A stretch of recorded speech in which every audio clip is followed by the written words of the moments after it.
Wifi wifi वाले को call कीजिए। हाँ भाई, बैक टू द क्वेश्चन। मान लो we have a cylinder fitted with a piston.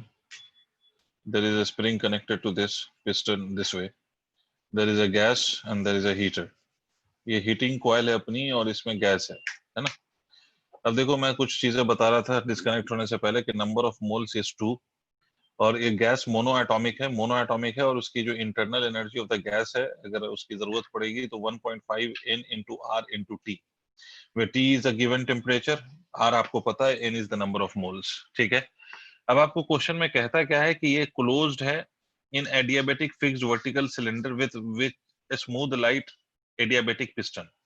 मतलब एवरीथिंग इज एडियाबेटिक, सिलेंडर भी एडियाबेटिक, एंड एडियाबेटिक टर्म हमें पता है कि एडियाबेटिक टर्म का मतलब है कि there will be no exchange of heat between the system and the surrounding. तो एडियाबेटिक सिस्टम भी है, एडियाबेटिक हमारा पिस्टन भी है, एडियाबेटिक सिलेंडर है, सब कुछ एडियाबेटिक है। स्प्रिंग है, स्प्रिंग का कांस्टेंट आपको गिवन है कि स्प्रिंग का constant is equal to 200 newton पर metre is the spring constant और value of spring constant. Area of cross section of the cylinder is 20 centimetre square. Area of cross section of the cylinder is 20 centimetre square. अब आपसे कहता है कि initially spring अपने natural length में, इस point पे जो स्प्रिंग है वो अपने नेचुरल लेंथ में, ठीक है, it is at its natural length, और temperature, initial temperature of the gas is equal to 300 kelvin, ये आपको गिवन है। क्लियर है sir? Atmospheric pressure P atmospheric is equal to 100 kilopascal, ये भी आपको गिवन है। आपसे कहता है कि the gas is heated slowly with the time with the help of electric heater, ठीक है, और ये तब तक हिट किया गया जब तक piston moves through a distance of 10 centimetre. मतलब distance moved by a piston, distance through which piston moved due to heating of gas is equal to 10 centimetre. Clear है? आपसे सवाल क्या है, अब वो सवाल सुनिए। पहला पार्ट, वर्क डन निकालना है आपको, किसके द्वारा? तो work done by gas, because gas heat हुई है और गैस एक्सपैंड हो रही है, गैस हीट हुई है और गैस एक्सपैंड हो रही है, तो वर्क डन आपको निकालना है गैस का, और दूसरा आपको निकालना है फाइनल टेम्परेचर, T फाइनल की वैल्यू क्या होगी। ये दो चीज आपने कैलकुलेट करनी है। मैं आपको कुछ समय दूंगा इसको कैलकुलेट करने के लिए, क्योंकि कल हमने इस पे चर्चा करी थी कि अगर स्प्रिंग भी कनेक्ट हो जाए तो उस केस में जब आप वर्क की बात करेंगे तो उस केस में वर्क निकालने के लिए आपको सारे वर्क कैलकुलेट करने पड़ेंगे, सारे वर्क कैलकुलेट करके आपको टोटल वर्क डन निकालना पड़ेगा। तो यहाँ पर आपको इस क्वेश्चन में आपको ये चीजें दिख रही हैं कि भाई distance moved by the piston due to the heating of the gas, वो आपको गिवन है। आपसे पूछा जा रहा है कि work done by the gas कितना हुआ, और दूसरा आपको ये पूछा जा रहा है कि what will be the final temperature. भाई आपको मेरी आवाज जा रही है? आप सुन पा रहे हो? अगर सुन पा रहे हो सर, एक बार क्वेश्चन फिर से एक्सप्लेन कर दें। Okay Varun, I will explain it once again, but let us try to solve the problem. बच्चे आज बहुत कम दिख रहे हैं भाई। खैर, सवाल ये फिर से मैं रिपीट कर रहा हूँ कि एक एडियाबेटिक सिलेंडर है और उसमें जो पिस्टन है that is also adiabatic. This piston is connected to a spring and the spring initially is in its natural length। ये स्प्रिंग के साथ कनेक्टेड है और इनिशियली जो स्प्रिंग है वो अपने नेचुरल लेंथ में है, पहली बात। दूसरी बात ये है कि हमने गैस को हीट करना शुरू करा, 2 मोल ऑफ गैस है, एरिया ऑफ पिस्टन आपको गिवन है 20 सेंटीमीटर स्क्वायर, इनिशियल टेम्परेचर आपको गिवन है गैस का 300 केल्विन, और आपको एटमॉस्फेरिक प्रेशर गिवन है 100 किलो पास्कल, ठीक है। The atmospheric pressure is given to you as 100 kilopascal। अब आपसे कहता है कि ये इतना ये वैल्यूज आपको गिवन है। अब हमने गैस को हीट करा, तो गैस को हीट करने से हुआ ये कि हमारी गैस एक्सपैंड होगी, और गैस एक्सपैंड होगी तो piston will have to move. तो piston moves outward, piston moves outward का मतलब piston moves such a way that the spring gets compressed, है ना। और पिस्टन कितना मूव हुआ है? तो by a distance of 10 centimetre. तो ऑब्वियस सी बात है कि अगर डिस्टेंस 10 सेंटीमीटर से पिस्टन मूव हुआ है तो spring will be compressed by the same value of 10 centimetre. So now they are asking you what is the work done by the gas, and the second thing that they are asking is the final temperature of the gas। दो quantity आपको find करनी है, work done by the gas and final temperature. There is no formula required for adiabatic process, don't worry. यहाँ पर कोई formula adiabatic process का नहीं लगेगा, don't worry about that. तो ऐसा मत pv to the power gamma, pv to the power gamma लगाने मत लग जाना, वो formula यहाँ पर नहीं लगेगा.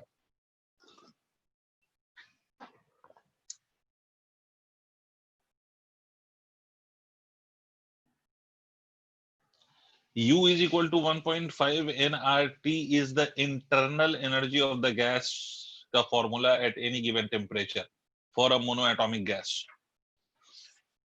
U जो है वो इंटरनल एनर्जी को रिप्रेजेंट कर रहा है. इसमें N is number of moles, R universal gas constant जो आप जानते हो, और T इज द टेम्परेचर.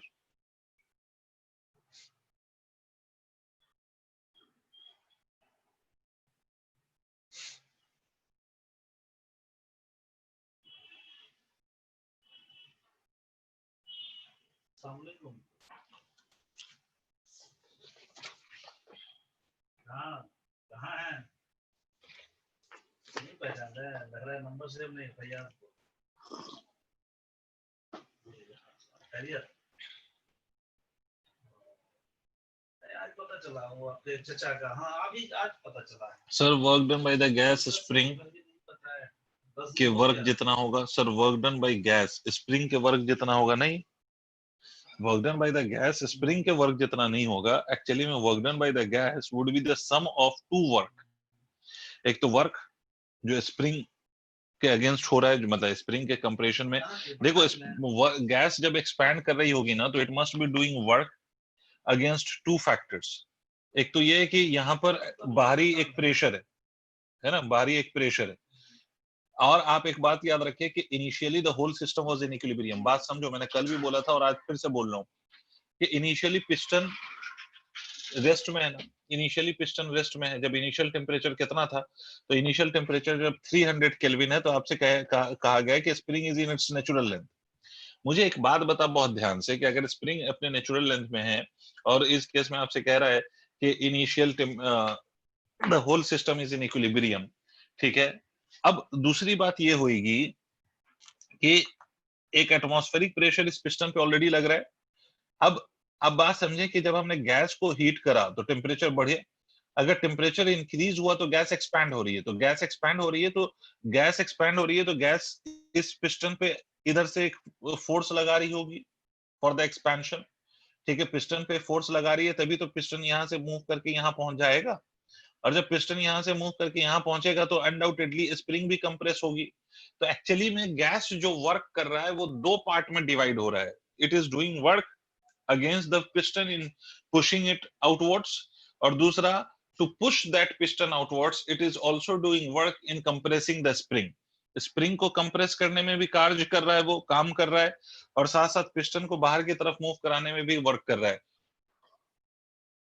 तो ये दो काम एक साथ कर रहा है ना. और जो आपका टोटल वर्क डन होगा that would be the sum of both the work. That means यहाँ पर अगर आपसे कोई वर्क पूछ रहा है तो work would be written as force on the piston due to the pressure of the gas multiplied by the distance traveled by the gas. इसका मतलब मैं लिखूंगा P naught A multiplied by X, where X I am taking as the displacement moved by the gas, piston, plus of half into K multiplied by X square. This is the work done on the spring. Due to whom? Due to gas, not due to the spring. बात समझो. Sir आपको एक बात मैं बहुत clear बताऊं, आप लोगों को पता नहीं मैकेनिक्स का कौन सा चैप्टर चल रहा है, ये तो आप बेहतर जानते होंगे कि मैकेनिक्स का कौन सा चैप्टर चल रहा है, वो आप बेहतर जानते होंगे. बट मैं आपको एक बात समझाऊं, अगर आप की बुद्धि में मेरी बात अटे, कि एक चीज हमेशा याद रखिएगा, यहाँ पर जो वर्क हो रहा है वो गैस कर रहा है, स्प्रिंग वर्क नहीं हो रहा. स्प्रिंग पे अच्छा अज़का मसीह का आंसर 201 है. नहीं बेटा, ये 21 जूल आएगा. ठीक है, तो ये जो वर्क हो रहा है बच्चे मेरे, वो गैस वर्क कर रहा है, और इसीलिए स्प्रिंग कंप्रेस हो रही है. Still the work done is half k x square and that is positive. आपको याद होगा कि स्प्रिंग अगर कंप्रेस होगी ना, तो work done by the spring या work done on the spring negative आता है ना. अब सोचो स्प्रिंग का वर्क डन, अगर स्प्रिंग कंप्रेस हो रही है तो स्प्रिंग का फोर्स लगेगा इधर, फोर्स ऑफ द स्प्रिंग लगेगा इधर, और स्प्रिंग कंप्रेस हो रही है इधर, तो work done of the spring would be taken as negative because force and displacement are oppositely directed, right? Half kx square, agar it is a work done, so it can be positive or negative depending on the direction of the spring force and direction of elongation or compression. But यहाँ पर जो हमारा work done है spring का वो हमने positive लिया because it is not the work done of the spring, it is the work done of the gas done on the spring. तो गैस ऊपर की तरफ एक्सपेंशन कर रही है अपना, तो स्प्रिंग को कंप्रेस उसी डायरेक्शन में कर रही है जिस डायरेक्शन में ये गैस फोर्स लगा रही है ऑन द स्प्रिंग। तो इसीलिए this work done is positive and hence अगर हम वर्क की वैल्यूज लिखें, अब आप कैलकुलेशंस तो आप करते रहना, बट मैं अगर इसकी वैल्यू लिखूं तो प्रेशर 100 किलो पास्कल है, तो इसको हम लिख सकते हैं 100 into 10 to the power 3 Pascal multiplied by area is given as 20 centimeter square, मतलब 20 into 10 to the power minus 4 multiplied by the displacement of the piston is 10 centimeter, which can be written as equal to 10 into 10 to the power minus 1. This is the work done against the pressure plus of half into k की value 200 Newton per meter multiplied by x square, x की value फिर से 10 into 10 to the power minus 1 का whole square। ये पूरा solve करो and the answer that I can see is 21 joule. इसका जो आंसर आ रहा है वो 21 जूल आ रहा है।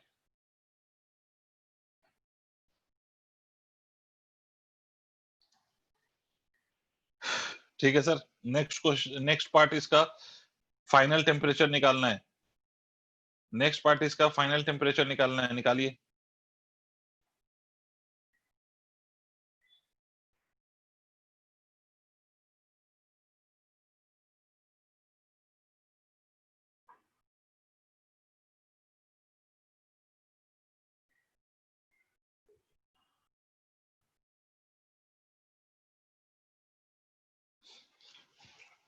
पहला वाला पार्ट आपने नोट कर लिया होगा तो दूसरे पार्ट पे मैं आता हूं। पहला वाला पार्ट आपने नोट कर लिया होगा, मैं दूसरे पार्ट पे आता हूं।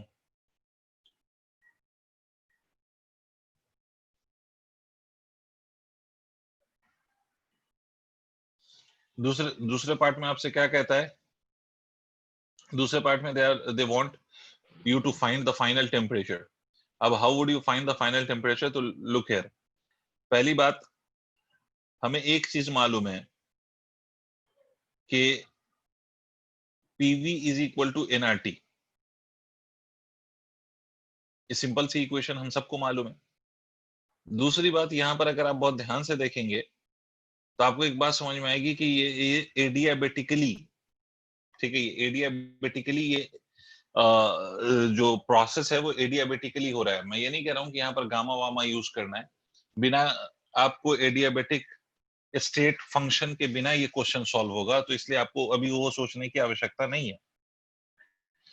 सबसे पहली बात, एक बात बताओ कि क्या मैं इस क्वेश्चन में मुझे निकालना है फाइनल टेम्परेचर, तो क्या मैं ये कह सकता हूँ कि initial pressure into initial volume can be written as nRT1। Similarly, final pressure into final volume of the gas that can be written as equal to nRT2।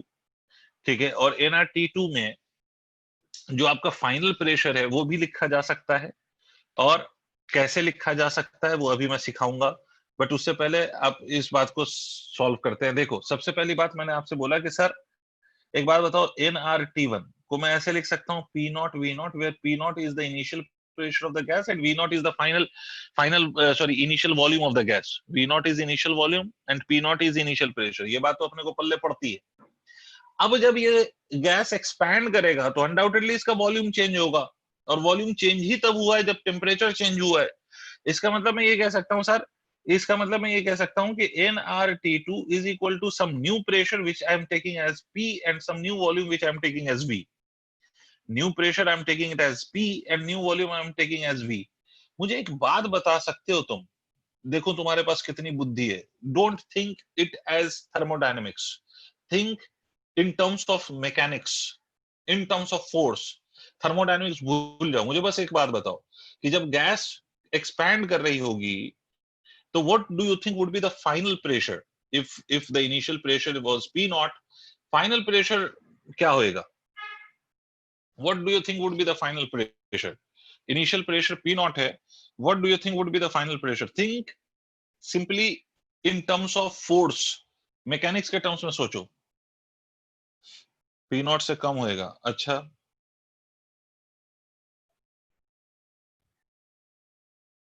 और कोई मार्केट में?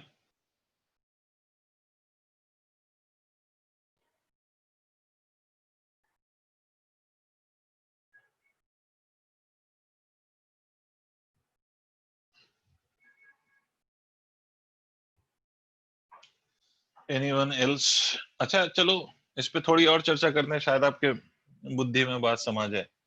मैंने आपसे बोला बढ़ेगा sir, Ambrish Dev is saying कि it will increase. चलो मैंने आपसे बोला कि जब आपका पिस्टन पी नॉट ही होगा, अच्छा फन देखते हैं।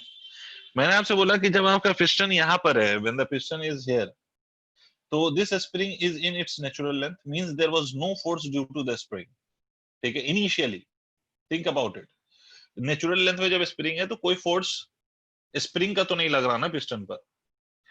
अब जब हमने गैस को हीट किया तो ये पिस्टन ऊपर की तरफ गया, ध्यान से सुन, ये पिस्टन ऊपर की तरफ गया यहां, तो गैस का तो एक प्रेशर था ही एटमॉस्फेरिक प्रेशर के बराबर इनिशियली। अब क्या हो रहा है सर? अब ये हो रहा है कि जब ये स्प्रिंग कंप्रेस हुई तो ये भी तो फोर्स लगा रही होगी, पता नहीं लगाएगी नहीं लगाएगी। और ये भी फोर्स किस पे लगा रही होगी? गैस पर।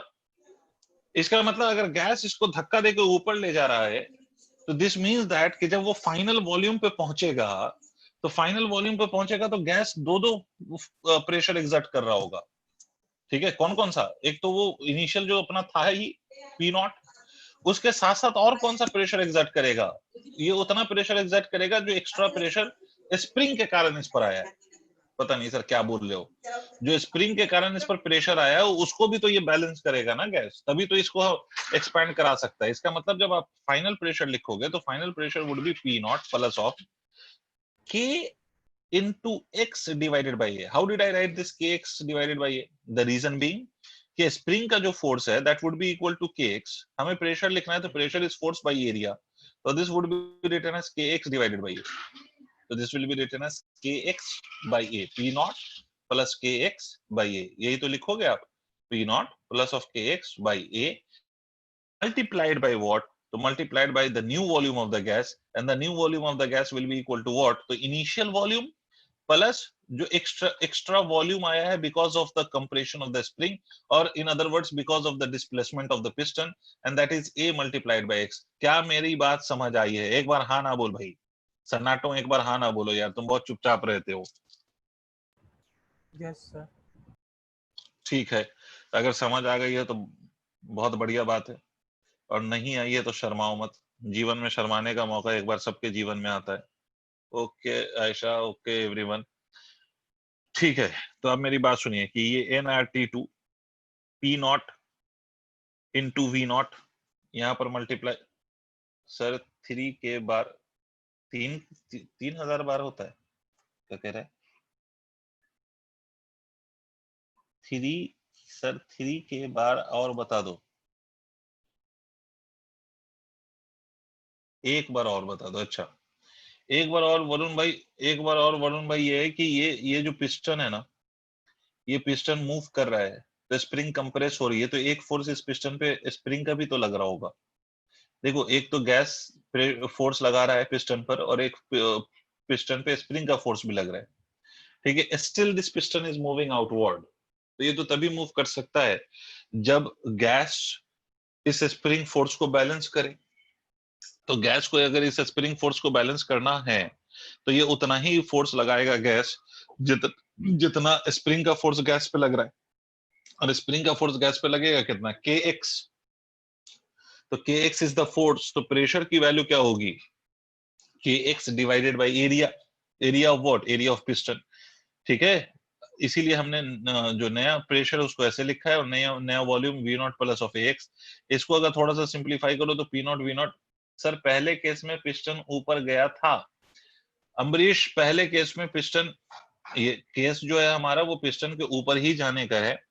ठीक है, पहले केस में भी पिस्टन ऊपर गया था, बट उसमें सिर्फ आपसे क्या पूछा गया था कि the question was to find the work done, है ना। तो इसलिए हमने क्या प्रेशर लिया, हमने सिंपली प्रेशर किसका वर्क डन, गैस का वर्क डन निकालना था हमें, ठीक है। तो जब उसमें हमने स्प्रिंग का वर्क ऐड कर ही दिया, इसका मतलब है कि गैस ने जो दोनों वर्क किए हैं वो सम ले रहे हो ना आप डायरेक्टली, ठीक है। गैस ने जो स्प्रिंग के अगेंस्ट वर्क किया वो वर्क भी तो ऐड करा है ना हमने। तो उसमें हमें प्रेशर को लिखने की आवश्यकता नहीं थी, P naught plus K x divided by A, समझ रहे हैं। बट दूसरे केस में चूंकि हम PV is equal to NRT types equation use कर रहे हैं, तो इसमें जो पी लिखा जाएगा वो तो फाइनल प्रेशर है, वो तो लिखा जाएगा।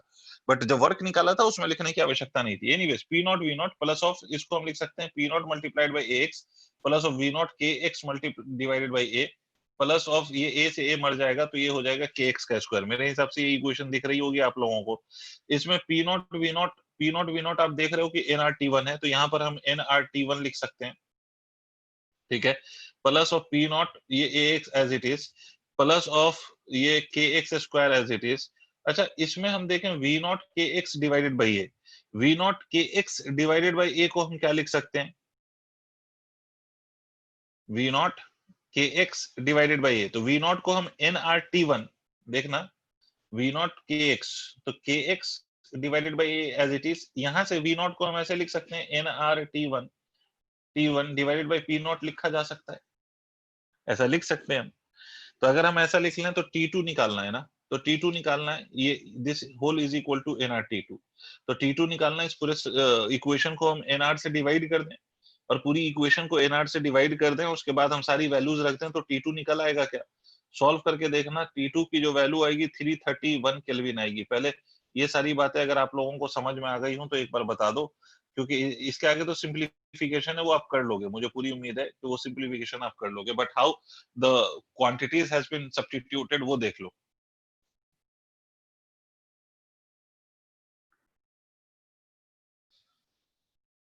ओके ओके, समझ आ गया। तो एक और सवाल नॉर्मल सा, उसके बाद फिर हम आगे बढ़ते हैं डिफरेंट प्रोसेस, थर्मोडायनेमिकल प्रोसेस की ओर।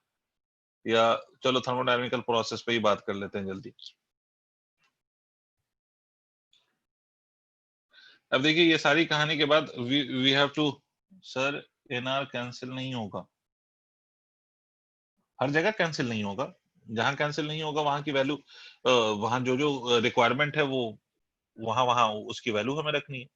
एनआर हर जगह कैंसिल नहीं होगा, ये बात तो बिल्कुल सही है। देखो ये पी नॉट ए एक्स और ये के एक्स स्क्वायर, तो इसमें हमें सोचना भी नहीं है क्योंकि इन दोनों की वैल्यूज हमें पता है नहीं। तो इसके इसके नीचे इसके साथ कोई एनआर नहीं है तो कैंसिल नहीं होगा, तो इसमें नीचे एनआर आ जाएगा। एन की वैल्यू 2 मोल्स हमें गिवन है, आर इज गैस कांस्टेंट, तो वो वैल्यू हमें पता है। इसमें एनआर कैंसिल हो जाएगा और इसमें एनआर कैंसिल हो जाएगा, ठीक है। तो T1 की वैल्यू भी हमें पता है, x is the displacement of the piston पता है, एरिया ऑफ द पिस्टन पता है, P not is the initial pressure which is 10 kilo pascal वो पता है, K की वैल्यू हमें पता है 200 न्यूटन। तो मतलब एवरीथिंग यू नो, ठीक है। अब इस केस में you know everything and you can solve for the final temperature. तो अब सारी चीजें आपको पता है तो फाइनल टेम्परेचर निकाल सकते हो। सर इंटरनल एनर्जी इसलिए दी थी क्योंकि इसमें एक और पार्ट है, आप सुनना चाहते हो तो सुन लो। इसमें इंटरनल एनर्जी का एक और पार्ट, अच्छा चलो वो भी पार्ट सुन लो। इसमें एक और पार्ट है क्वेश्चन का कि कहता है the heat supplied by the heater, मतलब हीटर ने कितना हीट सप्लाई किया वो भी निकालना है। हीटर ने कितना हीट सप्लाई किया वो भी निकालना है। ये जो अभी तक हम लोगों ने निकाला वो तो वर्क डन निकाला, फाइनल टेम्परेचर निकाला। अब इसमें ये भी कहता है कि भाई हीट कितना सप्लाई हुआ है by the heater, that is also to be calculated. तो आप देखो हीटर ने कितना हीट सप्लाई किया, अगर वो कैलकुलेट करना है तो हम ये कह सकते हैं कि जो हीटर ने हीट सप्लाई किया है वो एक्चुअली में दो काम कर रहा होगा, वर्क वर्क कर रहा होगा और साथ साथ क्या कर रहा होगा, change in potential energy of the gas कर रहा होगा या internal energy of the gas कर रहा होगा। तो इसका मतलब है कि हीटर ने कितना हीट सप्लाई किया है, that can be written as equal to delta Q is equal to delta U plus of delta W, लिख सकता हूं। हाँ ना बोल। अब डेल्टा यू को हम क्या लिख सकते हैं, डेल्टा यू रिमेंबर कि it is change in internal energy, तो delta you can be written as equal to 1.5 n R into T. T की जगह हम यहाँ पर क्या लिखेंगे, डेल्टा टी, ठीक है। तो आपने जो T2 निकाला होगा वो आपको T2 दिख गया, पता है, और आपको T1 पता है। T2 आप निकाल लोगे 331 केल्विन, और T1 पता है तो ये निकल आएगा डेल्टा यू, और डेल्टा डब्ल्यू आपने पहले ही निकाल रखा है, दोनों को ऐड कर दोगे तो net heat transferred by the heater वो पता चल जाएगा। नहीं आया, आ गया होगा शायद।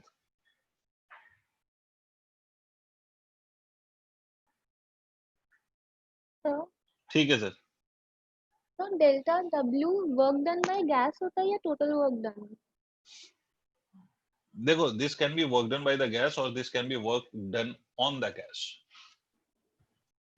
तो यहाँ पर जो है सिस्टम जो हमारा गैस है, that is expanding, it means it is doing work. Work is not being done on the gas in this case, work is being done by the gas on this case. समझ में आई बात? और अगर कहीं पर दोनों काम हो रहे होंगे तो तब network done will be required, but यहाँ पर तो एक ही काम हो रहा है, एक स्टेज में एक ही काम होता है जनरली, कि या तो वर्क गैस कर रही होती है या गैस पे वर्क हो रहा होता है। ठीक है, इसीलिए साइन कन्वेंशन आप कंसीडर करते हो। अगर हम टोटल वर्क डन तब लेते हैं when there is a cyclic process, है ना, साइक्लिक प्रोसेस हो। यहाँ पर कोई साइक्लिक प्रोसेस नहीं है बेटा, तो यहाँ पर टोटल वर्क डन की हमें रिक्वायरमेंट नहीं है। टोटल वर्क डन हम साइक्लिक प्रोसेस में कंसीडर करते हैं, जैसे आप लोगों ने कार्नोट्स इंजन पढ़ा होगा, it is a cyclic process, तो वहां पर आप टोटल वर्क डन लिखते हो, पहले स्टेज में कितना वर्क हुआ, दूसरे स्टेज में कितना वर्क हुआ। अगर ये भी साइक्लिक प्रोसेस होता तो टोटल वर्क लिखते, but it is not a cyclic process, तो इसमें तो सिर्फ एक ही वर्क है, and that is the work done by the gas during expansion. ठीक है sir? Okay sir, yes sir. Okay, now we move to the different thermodynamical process. अब ध्यान से फिर से पूरी पुरानी बातें याद करते चलते हैं एकदम खटाखट। ठीक है, डिफरेंट थर्मोडायनेमिकल प्रोसेस। सबसे पहला प्रोसेस, अब टाइम पास बातें बिल्कुल, isothermal process. Isothermal, isothermal process, पहला प्रोसेस आइसोथर्मल प्रोसेस। ठीक है, अब आइसोथर्मल प्रोसेस की अगर हम बात करें तो ये सबको याद है, तो मैं जल्दी जल्दी सिर्फ याद दिलाता चलूंगा कि क्या कहानी कैसे हो रही है। आइसोथर्मल प्रोसेस में हमें पता है कि भाई टेम्परेचर कांस्टेंट रहता है। सही बोल रहा हूँ क्या सर? थर्ड का 793 है क्या आंसर? थर्ड का आंसर यस 793 जूल्स। तीसरे वाले पार्ट का आंसर 793 जूल्स, बिल्कुल सही। अब देखिए, आइसोथर्मल प्रोसेस का बेसिक मतलब हम लोगों को पता है कि आइसोथर्मल प्रोसेस में जो हमारा टेम्परेचर है वो कांस्टेंट रहता है। तो इस केस में जो हमारा वर्क डन है, इस केस में जो, अच्छा, आइसोथर्मल प्रोसेस की स्टेट इक्वेशन आपसे कोई पूछ ले, स्टेट इक्वेशन, स्टेट इक्वेशन मैं लिख देता हूँ। स्टेट इक्वेशन वैसे आप जानते हैं, फिर भी मैं बता देता हूँ, लिख देता हूँ कि स्टेट इक्वेशन का बेसिक मतलब होता है कि अगर आइसोथर्मल प्रोसेस होगा तो कौन सी इक्वेशन से हमें वर्क कैलकुलेट होगा या हमें इंटरनल एनर्जी का पता चलेगा। तो state equation for isothermal process is PV is equal to constant. ठीक है, ये स्टेट इक्वेशन कहलाती है। PV is equal to NRT, where N would be the number of moles, R is the gas constant, temperature यहाँ पर constant होना है। तो PV is equal to constant is called as state equation for isothermal process. इस case में अगर आप work done निकालेंगे, मैं डायरेक्ट फॉर्मूला लिखूंगा सर। वर्क डन अगर आप निकालेंगे तो आप सबको याद है, work done is equal to 2.303 N into R into T into log base of 10। Base 10 लाने के लिए ही इसको 2.303 से मल्टीप्लाई किया गया है। V final upon V initial, या तो हम वर्क डन वॉल्यूम के टर्म्स में लिखेंगे तो this would be the formula, या अगर हम वर्क डन प्रेशर के टर्म्स में लिखेंगे। प्रेशर के टर्म्स में क्यों लिखेंगे? क्योंकि PV is equal to constant, तो वॉल्यूम और प्रेशर में रिलेशन है, दोनों इनवर्सली रिलेटेड है। तो इसका मतलब हम इस फॉर्मूले को ऐसे भी लिख सकते हैं, 2.303 N R T base log 10, और ये इनवर्सली प्रोपोर्शनल है। इसका मतलब ऊपर इनिशियल प्रेशर तो नीचे फाइनल प्रेशर। अगर ऊपर फाइनल वॉल्यूम नीचे इनिशियल वॉल्यूम है तो प्रेशर के केस में ये उलट हो जाएगी बात। पहली बात तो ये हो गई। दूसरी बात, अगर हम इसके इंडिकेटर डायग्राम की बात करें, इंडिकेटर डायग्राम बेसिकली हम किसको कहते हैं? तो इंडिकेटर डायग्राम हम पीवी डायग्राम को कहते हैं। ठीक है, तो अगर इसका इंडिकेटर डायग्राम हम देखें, पीवी डायग्राम या पीवी कर्व जो भी कह लो, तो this indicator diagram would be like this. ठीक है, arrow will depend whether there is an expansion or there is a compression। अगर expansion हो रहा है तो ये एरो ऐसे आएगा, और अगर compression हो रहा है तो ये एरो की डायरेक्शन उलट जाएगी। ठीक है, मतलब वॉल्यूम इंक्रीज कर रहा है या वॉल्यूम डिक्रीज कर रहा है, on the basis of that arrow की डायरेक्शन हम कंसीडर करेंगे। अब दूसरा पॉइंट, इस इंडिकेटर डायग्राम पे अगर हम कहीं पर भी टेंजेंट ड्रॉ करते हैं, we draw the tangent at any point on this indicator diagram, कहीं पर भी अगर हम टेंजेंट ड्रॉ कर दें तो ये जो टेंजेंट का स्लोप होएगा, कहीं पर भी अगर हम टेंजेंट ड्रॉ करते हैं तो स्लोप ऑफ दिस टेंजेंट, ठीक है, इंडिकेटर डायग्राम के लिए जो स्लोप ऑफ दिस टेंजेंट है, जिसको हम कह सकते हैं बेटा कि स्लोप हम लोगों ने पढ़ा हुआ है, आप मैथमेटिक्स वाले आपको मालूम है tan थीटा होएगा, और इसको अगर देखो तो tan theta can be written as dp by dv। ये the graph has been drawn between P and V, तो tan थीटा अगर कहीं यहाँ पर देखोगे तो dP by dV ही तो होगा गणित के हिसाब से, ठीक है। If dP by dV this represents your tan theta, कोई कष्ट वाली बात, ठीक है। इसका मतलब slope of the PV diagram is always equal to dP by dV, पहला पॉइंट तो ये है, ठीक। अच्छा साहब, दूसरा पॉइंट इसमें यह है कि अगर आपका इंडिकेटर डायग्राम है और इस इंडिकेटर डायग्राम के अंडर आप एरिया कैलकुलेट कर लें तो it will always give you the work done. Why? Because work done is equal to P into V। अगर हम इसके अंडर कोई एरिया ले लें, area under the curve, area under curve, area under curve, तो एरिया अंडर कर्व तो यहाँ पर यही आएगा PV, और PV क्या है? PV is basically equal to work done. तो area under this indicator diagram will give me the work done, यही तो होगा। पक्की बात है एकदम? हाँ भाई, जी सर। मेरे हिसाब से तो पक्की बात है। चलिए भाई, ये बात तो अपने को समझ में आती है। अच्छा, इसमें एक और चीज हम ये शो कर सकते हैं, ये इरेज करूं मैं?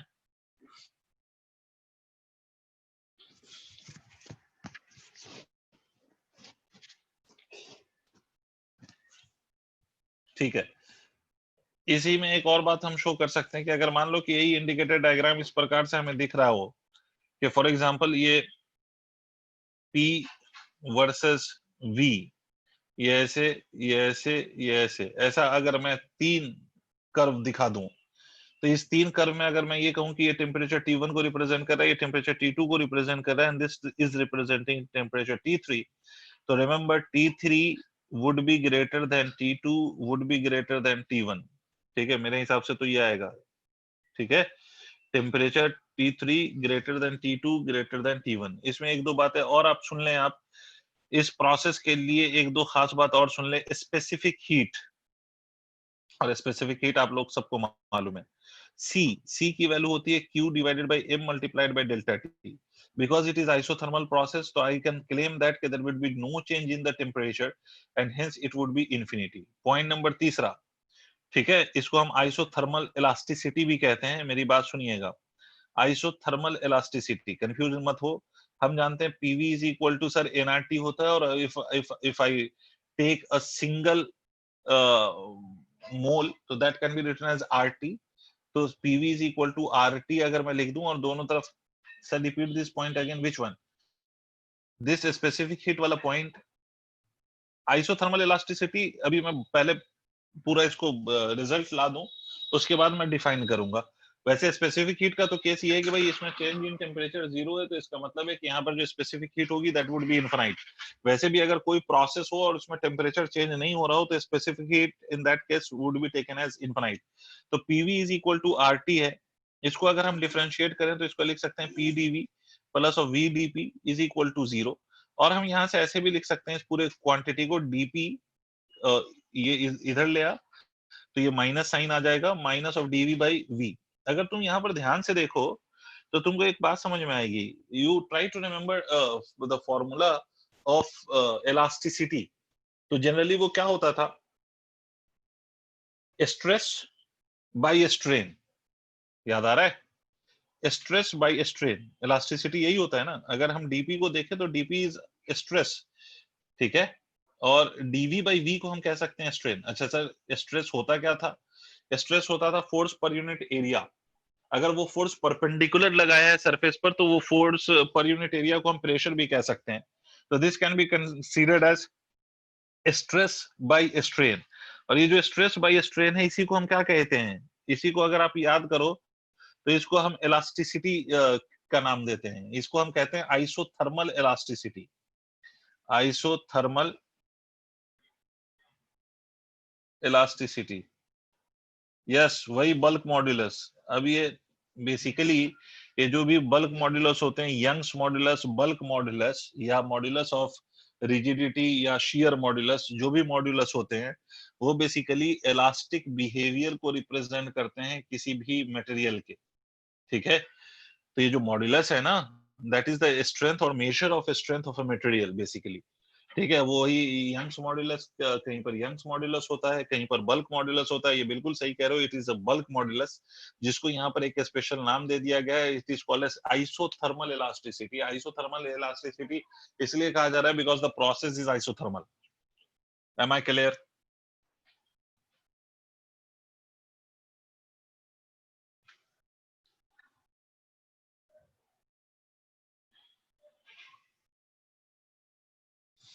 ठीक है सर, आगे बात करते हैं। नेक्स्ट प्रोसेस,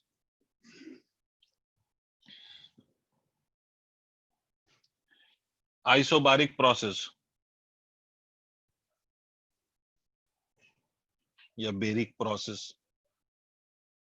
अलग लोग अलग प्रोनाउंसिएशन। आइसोबैरिक प्रोसेस की अगर मैं बात करूं या आइसोबारिक प्रोसेस की बात करूं, इसका मतलब है प्रेशर कांस्टेंट। प्रेशर कांस्टेंट, ये मालूम है आपको।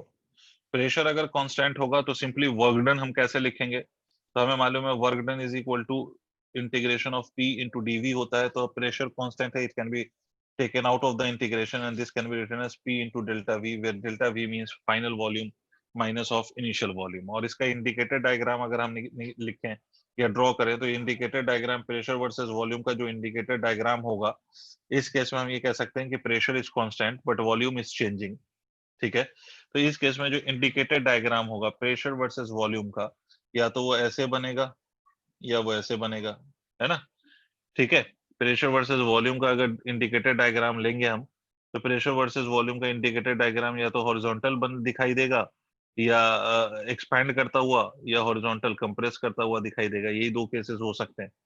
दूसरी बात, इस केस में आइसोबारिक प्रोसेस में नेक्स्ट पॉइंट हमारा आइसोबारिक प्रोसेस का अगर हम देखें तो इक्वेशन ऑफ स्टेट। अगर इस केस में हम इक्वेशन ऑफ स्टेट लिखेंगे, equation of state, equation of state, तो एक बात तो हमें क्लियर है कि because it is isobaric process and pressure is constant, the equation of state में यहाँ पर pressure constant है but temperature is not constant। तो हमें मालूम है कि PV is equal to nRT होता है, ये प्रेशर कांस्टेंट है, तो हम ये लिख सकते हैं कि V is equal to nR divided by P into T। ठीक है, this whole term would remain constant. इसका मतलब हम कह सकते हैं कि V1 upon T1 is equal to V2 upon T2। this can be used in the case of isobaric process as state equation। इसको हम स्टेट इक्वेशन के तौर पे इसको यूज कर सकते हैं ना, स्टेट इक्वेशन के तौर पे हम इसको यूज कर सकते हैं। पक्की बात है एकदम। अच्छा, नेक्स्ट पॉइंट, इस केस में हम स्पेसिफिक हीट की बात करें तो specific heat would be equal to simply F/2 plus of 1 multiplied by R। This would be the value of specific heat, ये भी हमें समझ में आता है। इस केस में अगर बल्क मॉड्यूलस की बात करोगे, बल्क मॉड्यूलस जो अभी हमने लिखा था, जिसको हमने आइसोथर्मल इलास्टिसिटी का नाम दिया था इन the case of isothermal process, इस केस में अगर हम बल्क मॉड्यूलस लिखें, नेक्स्ट पॉइंट बल्क मॉड्यूलस, याद रख सकते हो ये छोटे से पॉइंट्स को। बल्क मॉड्यूलस इस केस में, तो बल्क मॉड्यूलस की वैल्यू बता सकते हो यहाँ पर कितनी होगी? That would be equal to 0 because pressure is constant, pressure change नहीं हो रहा है ना? बल्क मॉड्यूलस के लिए प्रेशर यहाँ पर चेंज नहीं हो रहा है। यहाँ पर जो चेंज इन प्रेशर है, क्योंकि बल्क मॉड्यूलस हम क्या जानते हैं, अगर तुम्हें दिक्कत हो रही हो तो बल्क मॉड्यूलस या बी से रिप्रेजेंट कर लो, अगर आपको बी से रिप्रेजेंट करना है बी से कर लो। तो ये क्या था बल्क मॉड्यूलस? बल्क मॉड्यूलस था डेल्टा पी, या सिंपली डीपी लिखा था, या जो भी लिखा था आपने, minus delta V by V. तो obviously that will be 0 because pressure का चेंज यहाँ पर 0 है ना? तो प्रेशर चेंज नहीं हो रहा है, तो this would be equal to 0। पक्की बात है एकदम? लिख लिया sir?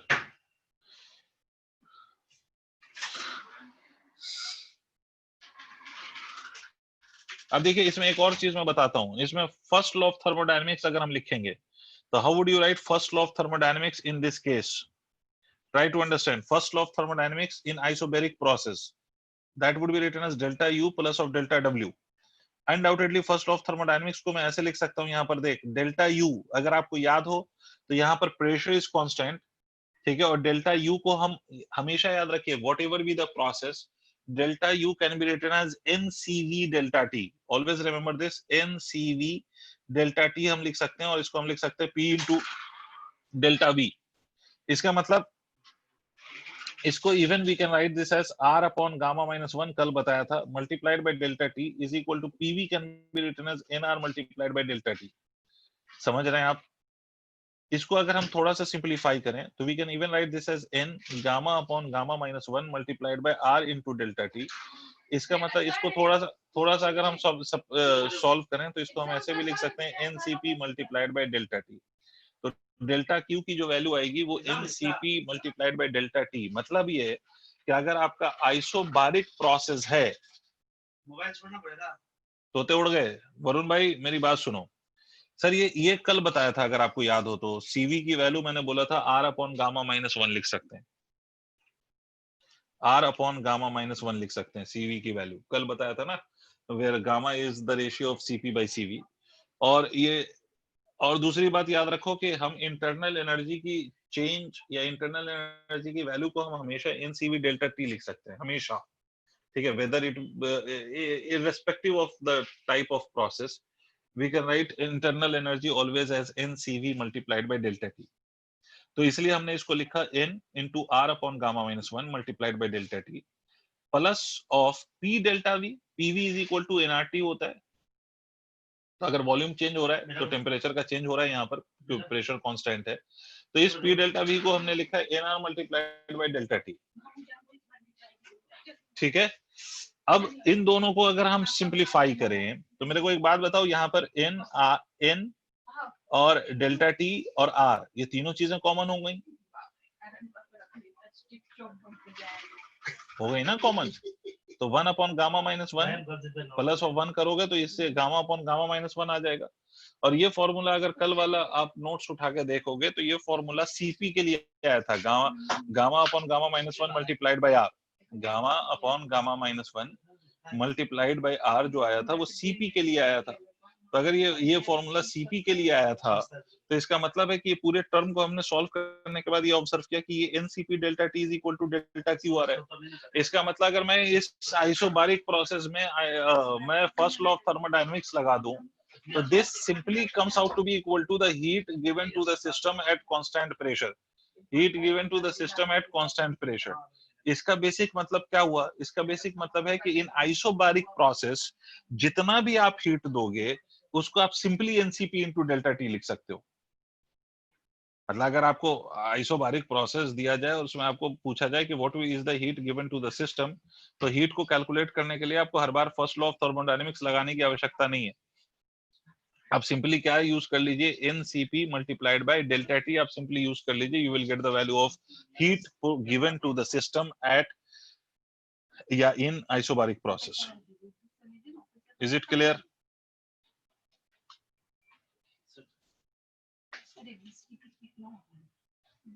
Next process.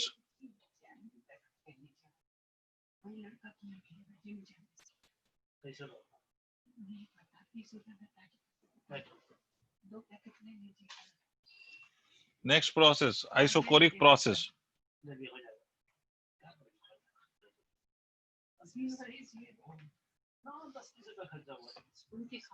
Next process, isochoric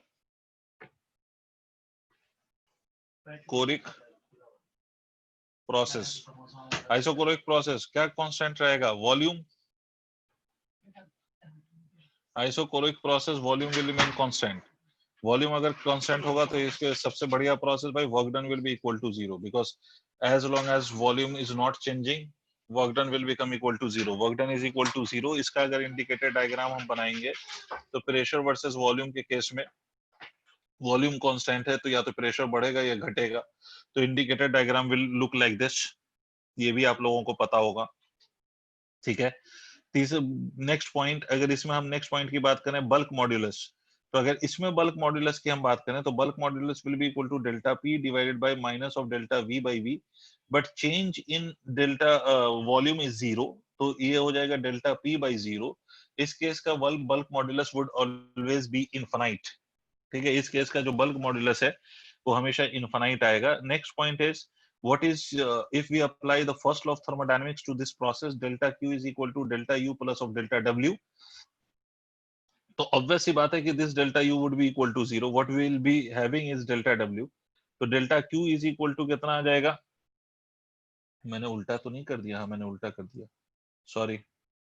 ठीक है, मैंने लिख दिया delta Q is equal to delta U plus W, this delta W is equal to 0।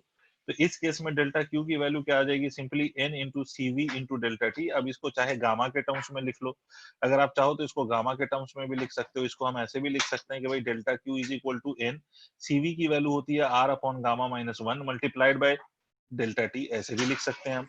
इसको हम अगर चाहें तो एक और तरीके से लिख सकते हैं कि ये जो हमारा डेल्टा क्यू है, this can also be written as equal to P final V final minus of P initial V initial। क्या हो गया? This can be written as P final V final, अरे P final V final minus of P initial V initial divided by gamma minus 1।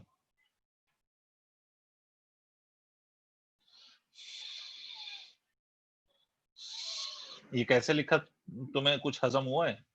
इस ऊपर वाले term को देखो, ये ऊपर वाला जो टर्म है ना एन आर डेल्टा टी, सिर्फ इस ऊपर वाले टर्म को देखो। इसको मैं ऐसे लिख सकता हूँ N R T final minus of T initial. तुम सन्नाटे में मत जाओ भाई। इसको मैं ऐसे भी लिख सकता हूँ N R T final minus of N R T initial, ऐसे लिख सकता हूँ। एन आर टी को मैं क्या लिख सकता हूँ? पीवी, तो इसलिए हम इसको ऐसे भी लिख यस सकते सर हैं पी आगे। Final V final minus of P initial V initial. इसलिए मैंने यहाँ से इस रिजल्ट को ऐसे लिखा है। ठीक है, इसका मतलब अब मेरी बात बहुत कायदे से सुनिए। मैंने अभी आपसे कहा था कि जब आपका प्रोसेस आइसोबेरिक प्रोसेस है, आइसोबारिक प्रोसेस, आइसोबेरिक जो कह लो, तो जब आपका प्रोसेस आइसोबारिक था तो उस केस में जो अमाउंट ऑफ हीट है उसके लिए आपको फर्स्ट लॉ ऑफ थर्मोडायनेमिक्स मैंने कहा कि लगाने की कोई आवश्यकता नहीं है। आप सिंपली क्या करेंगे? तो आप सिंपली बिना फर्स्ट लॉ ऑफ थर्मोडायनेमिक्स लगाए सिंपली आप क्या लिख देंगे सर? तो आप सिंपली लिख देंगे सर कि delta Q is equal to NCP delta T. Similarly अगर आपका प्रोसेस आइसोकोरिक प्रोसेस है तो फिर से आपको फर्स्ट लॉ ऑफ थर्मोडायनेमिक्स लगाने की कोई आवश्यकता नहीं है। आप सिंपली क्या लिख देंगे? आप सिंपली यही लिख देंगे कि सर हमारा जो heat given to the system है वो सिर्फ एक काम कर रहा है, and that is it is increasing the internal energy and hence it would be written as NCV multiplied by delta T. I hope आपको सबको समझ में आ गया है। अब मैं आगे कुछ और चर्चाएं कर लेता हूं। एक और प्रोसेस बचा है, नहीं बेसिकली हमारे पास दो प्रोसेस बचा है। एक और प्रोसेस तो वो प्रोसेस है जो हम पढ़ते आ रहे हैं जिसका नाम एडियाबैटिक प्रोसेस है। And lastly we will discuss a process जो आपने शायद कभी नहीं पढ़ा होगा, उसको एक नाम दिया जाता है पॉलीट्रॉपिक प्रोसेस। ठीक है, उसको एक नाम दिया जाता है पॉलीट्रॉपिक प्रोसेस। तो उसमें हम बात करेंगे, पहले तो हम एडियाबैटिक प्रोसेस पे नॉर्मली बात कर लें। ओके, इसको मैं इरेज कर रहा हूं सर।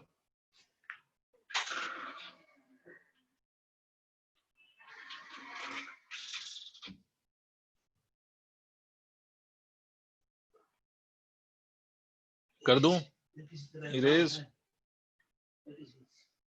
मेरा मोबाइल नहीं चाहिए क्या कुछ और सवाल आया मेरे पास? Sir VF is equal to VI because isochoric process. Where did I write VF is equal to VI? वैसे आप VF is equal to VI ले सकते हो। हाँ, yes you can take, yes you can take VF is equal to VI because it is a isocoric process. Yes you can take it, क्योंकि isochoric process है तो initial volume final volume के बराबर होगा। बिल्कुल सही। ठीक है, the last process is adiabatic process.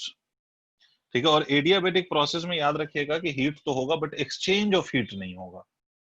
ठीक है, adiabatic process is my last process before polytropic. Adiabatic process, adiabatic process के लिए हम ये कह सकते हैं भाई कि change of heat delta Q is equal to 0।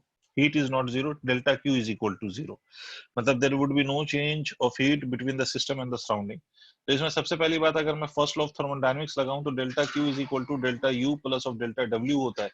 और डेल्टा क्यू यहाँ पर कितना हो गया? तो सर डेल्टा क्यू यहाँ पर 0 हो गया। इसका मतलब delta U plus of delta W is always equal to 0 for this process. इसका मतलब कि जो सम है इंटरनल एनर्जी के चेंज का और वर्क डन का वो हमेशा 0 के बराबर होगा। मतलब there will be no heat supply to the system और फ्रॉम द सिस्टम। अब इसमें अगर मैं इक्वेशन ऑफ स्टेट पे आऊं, नेक्स्ट इक्वेशन ऑफ स्टेट, तो एडियाबेटिक प्रोसेस का जो इक्वेशन ऑफ स्टेट आता है sir, equation of state for adiabatic process, वो क्या आता है सर? वो आता है PV to the power gamma is equal to constant, where gamma is obviously the ratio of specific heat at constant pressure and constant volume. तो PV to the power gamma is equal to constant, ये equation of state है, जिसको और भी तरीका है लिखने का। एक तरीका इसको लिखने का ये है कि this can be written as equal to T V to the power gamma minus 1 and this can be written as equal to constant. या तो आप ऐसे लिख लें, या फिर इसी को दूसरा तरीका, तीसरा तरीका लिखने का है T to the power gamma upon p to the power gamma minus 1 is equal to constant. या तो ऐसे लिखें, या इसी बात को आप ऐसे लिख सकते हो, और this can be written t to p1 minus of gamma is equal to constant if I am not wrong. तो आप, ये तीसरा तरीका है लिखने का इसी इक्वेशन ऑफ स्टेट को। किस केस में? तो in the case of adiabatic process. Adiabatic process वो प्रोसेस है जिसमें exchange of heat between the system and the surrounding doesn't takes place. Exchange of heat will be equal to 0। Equation of state would be pv to the power gamma is equal to constant.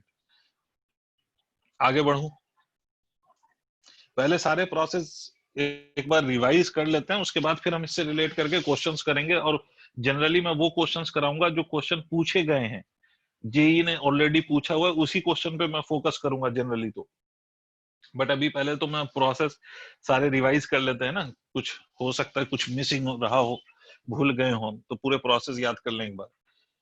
Okay, next point. इस case में indicator diagram की बात करें, तो इस case में indicator diagram जो अपना बनेगा पीवी कर्व वैसा ही बनेगा, ठीक है। और इस वैसा ही जैसा आइसोथर्मल प्रोसेस में बना था, but they will have a difference. उस डिफरेंस में भी चर्चा होगी। तो आप अगर इस पे टेंजेंट ले लो, ये टेंजेंट, तो अगर ये टेंजेंट ले लो और इस टेंजेंट का अगर हम स्लोप देखें, स्लोप थीटा, तो इस केस में अपन क्या कह सकते हैं, इसका अगर अपन स्लोप लेंगे तो यहाँ पर जो स्लोप आता है dp बाई dv, इसको सॉल्व वॉल्व करोगे, मैं दिखा नहीं रहा हूँ सॉल्व कैसे करोगे आप। pv to the power gamma is equal to constant को डिफरेंशिएट कर देना, तो वहां से आपको ये रिजल्ट मिलेगा minus of gamma p upon v, ठीक है।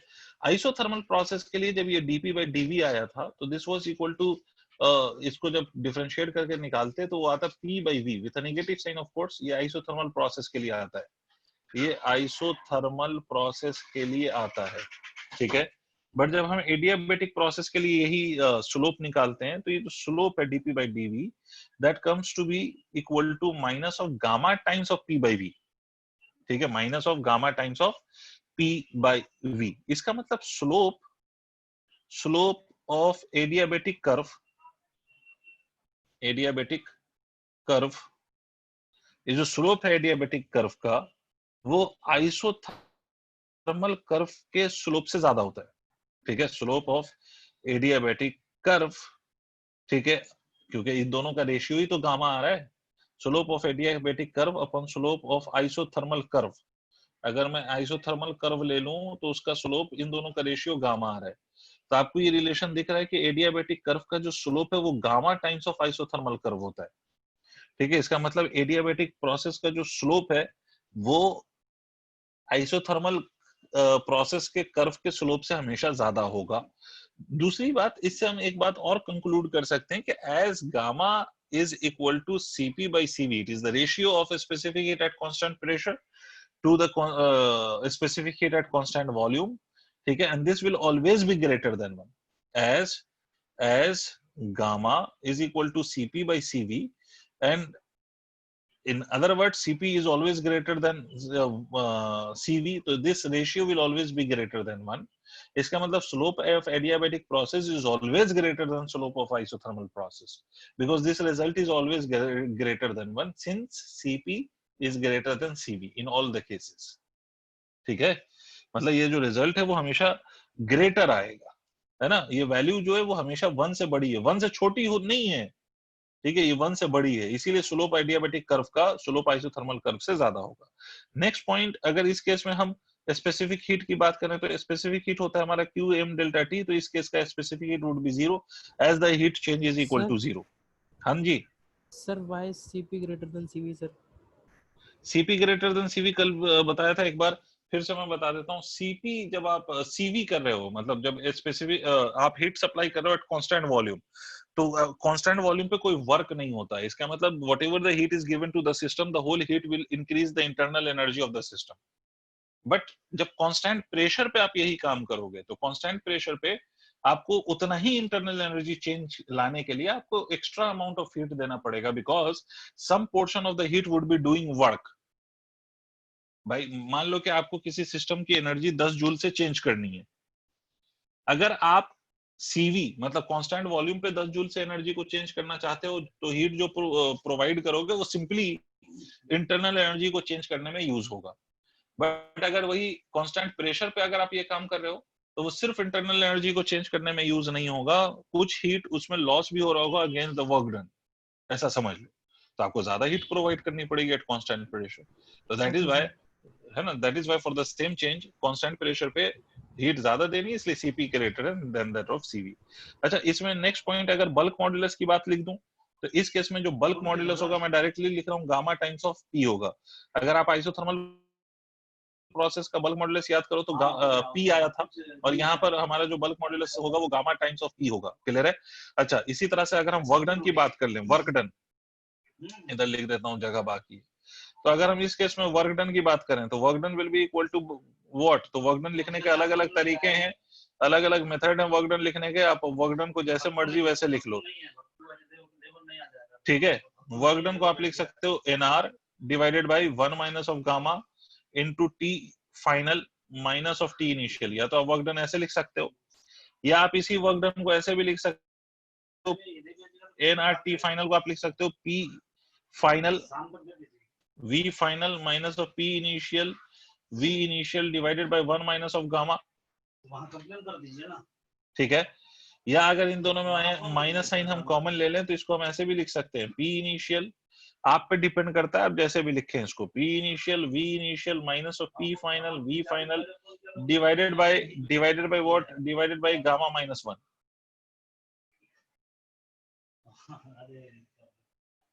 ठीक है। So these are the formulas for the work done in this case.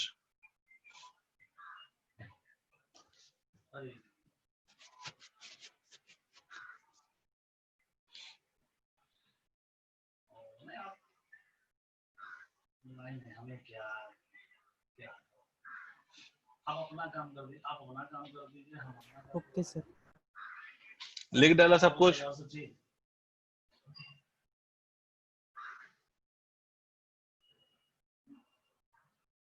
Okay, the last point before we start solving question, the last point is कि अगर हम comparison करें between the work done in the case of a isothermal process and adiabatic process, अगर हम compare करें, ठीक है, comparison between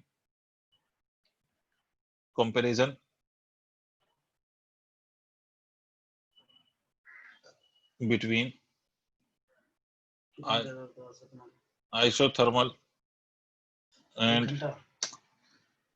adiabatic process, isothermal and adiabatic process, तो इस केस में आप याद रखिएगा कि अगर if it is the case of compression, पहला case, if it is the case of compression, अगर कंप्रेशन हो रहा है, तो इस केस में अगर मैं कंप्रेशन के केस में वर्क डन को कंपेयर करूं, तो work done of adiabatic process, adiabatic would be greater than work done of isothermal process. पहली बात तो ये है। अगर इसका मतलब ये है कि अगर कंप्रेशन हो रहा है, तो कंप्रेशन के लिए जब आप इंडिकेटर डायग्राम बनाएंगे P और V, ठीक है, तो अगर आप दोनों का इंटीग्रेटेड डायग्राम बनाएंगे, तो दोनों का जो स्लोप होगा, अच्छा दोनों के लिए रेक्टेंगुलर हाइपरबोला जरूर होगा, but the slope would not be same. ये मान लो ये 1 है, ये 2 है, ठीक है, और दोनों के लिए हमने वॉल्यूम का चेंज सेम लिया है, दोनों का ग्राफ भी हमारा रेक्टेंगुलर हाइपरबोला बनेगा, बट दोनों का स्लोप सेम नहीं होगा, ठीक है। अच्छा, इसी तरह से हम पी एडियाबैटिक प्रेशर की बात करें, तो pressure of adiabatic would be greater than isothermal. And the last is temperature of adiabatic की अगर हम बात करें, तो temperature of adiabatic would be greater than temperature of isothermal, ठीक है। This is the case of compression. अगर इसी में हम एक्सपेंशन का केस ले लें, एक्सपेंशन का, तो एक्सपेंशन के लिए पहले तो मैं इंडिकेटर डायग्राम बना दूं, प्रेशर वर्सेस वॉल्यूम का इंडिकेटर डायग्राम। ये अगर ये एक डायग्राम, ये डायग्राम, ये दोनों रेक्टेंगुलर हाइपरबोला होंगे, ये 1 और 2, इस केस में अगर हम वर्क डन की बात करें तो work done of isothermal would be greater than, अब उलट जाएगी बात, वर्क डन बाय एडियाबेटिक। दूसरा case P of isothermal is greater than P of adiabatic. ठीक है, तीसरा case T of isothermal is greater than T of adiabatic. मतलब compression और एक्सपेंशन में ये केस ऐसे लिखा जाता है, एक्सपेंशन में आइसोथर्मल का वर्क डन आपके एडियाबेटिक के वर्क डन से ज्यादा होता है। ठीक है, समझ गए। इसमें दूसरी बात आप याद रखिएगा कि यहाँ पर जो ग्राफ 2 है वो एडियाबेटिक को रिप्रेजेंट कर रहा है और ग्राफ 1 आइसोथर्मल को रिप्रेजेंट कर रहा है। पहले केस में कौन किसको रिप्रेजेंट कर रहा है भाई? ग्राफ 2 रिप्रेजेंट्स आइसोथर्मल, पहले ग्राफ 2 रिप्रेजेंट्स आइसोथर्मल और ग्राफ 1 रिप्रेजेंट्स एडियाबेटिक। ठीक है, यहां तक नोट कर लो, आज यहीं तक रहने दो। Due to the internet connectivity मुझे मोबाइल का कुछ डेटा सेफ रखना है ताकि मैं नेक्स्ट क्लास ले सकूं, तो 10 मिनट पहले मैं खत्म कर रहा हूं आपकी क्लास। ठीक है, यहां तक आप नोट कर लीजिए, फिर नेक्स्ट क्लास में हम इसके क्वेश्चंस करेंगे।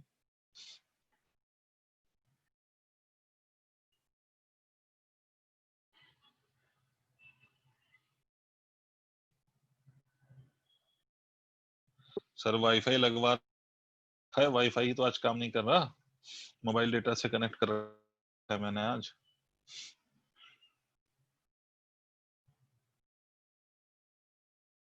चलिए सर, एंड कर रहा हूं मैं।